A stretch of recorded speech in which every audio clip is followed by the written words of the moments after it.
legs are sore. Thank you, Mr President. I'm pleased to rise to speak in support of the member for Prosser's motion today about the incredible work of the neighbourhood houses throughout our state, and thank the member for bringing the motion to give us this opportunity. It's also been an absolute pleasure to listen to the contributions of other members, and I think it's quite emblematic, really, of neighbourhood houses that we're all keen to rise and speak so glowingly of them and indicate just how highly we value them as part of our community. And I'll try not to traverse too much of the same territory in my contribution, Mr President. You'll be chastised as well. Indeed, and I think I would just say here to the contributions thus far and to the rest to come, no doubt. As we know, we have our 35 neighbourhood houses throughout Tasmania playing a vital role supporting and empowering individuals and communities right across the state. Neighbourhood houses are truly run by the community for the community, offering a wide range of services and activities focused on supporting the social, economic and mental wellbeing of all Tasmanians. Mr President, I know that some members in this place may have several neighbourhood houses within their electorates, lucky things. The electorate of Nelson, however, is home to only one, the Kingston Neighbourhood House, but what we lack in numbers we make up for in quality, Mr President. The wide range of meaningful support that the Kingston Neighbourhood House provides never ceases to amaze me in my interactions with it and the people who spend time there. It includes being the first point of contact for community members going through difficult times or crises. It involves providing affordable and accessible childcare. It includes providing a range of classes and activities and get-togethers focused on wellness and togetherness. And that's just to name a few. I'm sure, Mr President, we're all familiar with that phrase, it takes a village to raise a child, and I can say that what I've witnessed over time is the ability for neighbourhood houses to indeed serve as a village that particularly supports young families, oftentimes those who are most in need and at times of vulnerability. Kingston Neighbourhood House also has a number of strategic partnerships that allows them to provide additional support to the community, including through food relief, through absolutely amazing local organisations like Kingborough Helping Hands and Kingborough Community Missions, as well as hosting Orange Sky Laundry every week, who provide laundry services to people experiencing homelessness. And others have mentioned this, capacity of neighbourhood houses to provide some really fundamental and practical services and support to community members who need them. Of particular interest, and it's been mentioned already also I think by the member for McIntyre at least, the last Friday of each month sees the Kingston Neighbourhood House hosting an Eating with Friends function, which is a real highlight. I sadly am often not able to make it, but I can say that my dad is a regular attendee and he certainly attests to the excellent food and company to be had.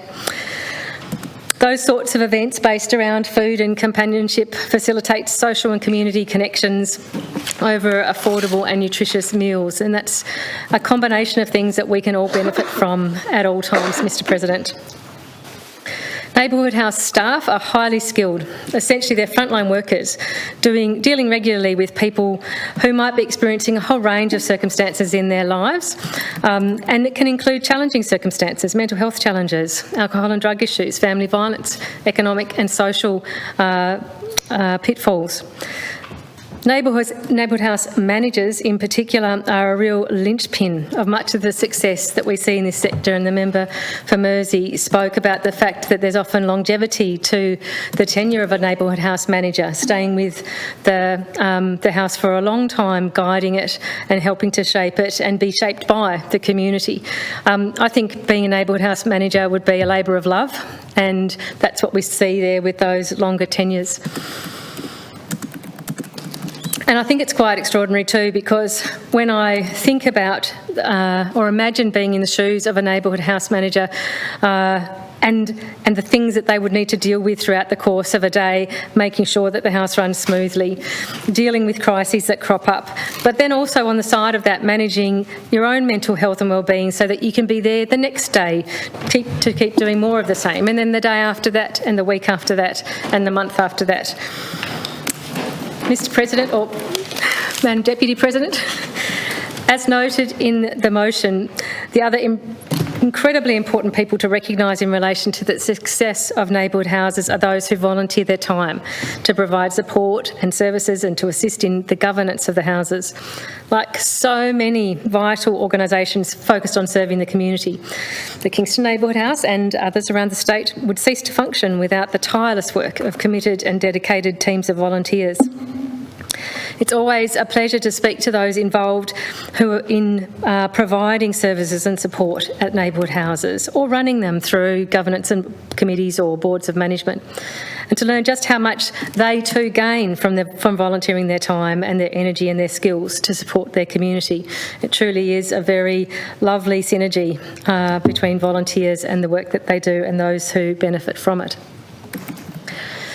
I particularly would like to put on the record that I wish I provide my thanks, my deep thanks, to all those incredible volunteers as well as staff and board members and others that work tirelessly to meet community members where they are at and provide timely and practical support through neighbourhood houses.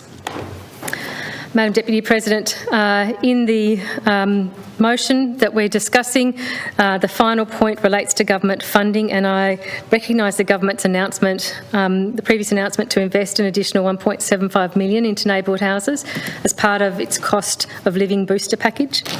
That additional funding was certainly well received by Neighbourhood Houses Tasmania as the peak body for the sector and by individual houses. And I commend the government for including that initiative and that investment in the cost of living package that was provided. I think it's fitting that it was there as part of that cost of living booster package, along with additional funding to food banks, to charities, to school lunch pilots, to NILS and to others. I think it's a signal of an understanding from government that properly supported and resourced frontline community service organisations have a significant role to play in assisting community members with their economic, social and mental well-being. I hope that's a recurring theme during the time that Premier Rockcliffe and Minister Street continue to have responsibility for decisions such as these, and I would certainly add my voice to the comments made by the member for Rumney in relation to the need not just for one-off boosts that, valuable though they are, don't necessarily provide longevity for the benefits that they initially generate. It can be a real bane of the community sector's existence to be given drops of largesse here and there, but no security of funding necessarily to be able to continue to provide and meet the needs of the communities or cohorts that they're supporting.